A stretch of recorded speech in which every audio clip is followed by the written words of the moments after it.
Hey guys, Chad here, PAX East 2016, and we're going to talk about Mafia 3. I'm very excited because the trailer just released like 4 days ago. So let me know, give me an overarching view of what Mafia 3 is for those who don't know. Mafia 3 tells the story of Lincoln Clay, a Vietnam vet and orphan and member of the Black Mob who wages war against the Italian mob in 1968 in our version of New Orleans, a city called New Bordeaux. That's really cool. So you've taken sort of the, from Mafia 2 is set a lot further back. Now we're kind of more in the future in a 70s sort of theme. That's really cool. So how does the gameplay and the narrative sort of work together?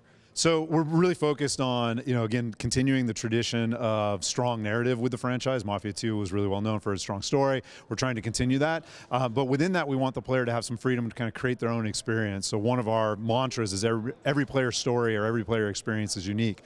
So the player will have moment-to-moment choices in terms of, do I go and I take down this racket guns blazing? Do I go in, kind of more of a stalking approach?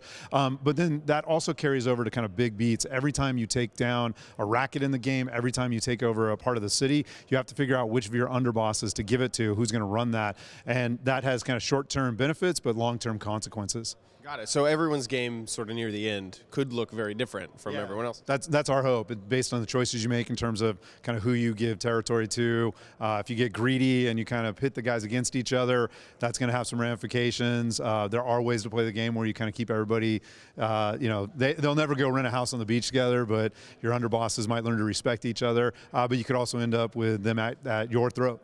What do you think is going to sort of surprise players, get people really excited about Mafia 3?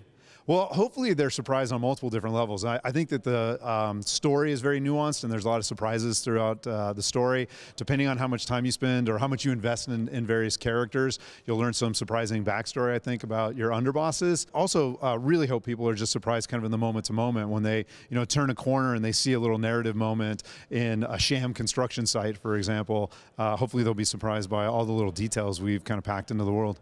How big is the world? It's very dense. So, we really try and focus on how dense is the activity, I guess. And, you look at the city, and if you're wandering through the French Ward, every back alley, has something going on. There's all kinds of stores you can go into and kind of use that as to cut through and kind of do sneak attacks on the mob. So there's just a lot packed into a very small amount of space in each district.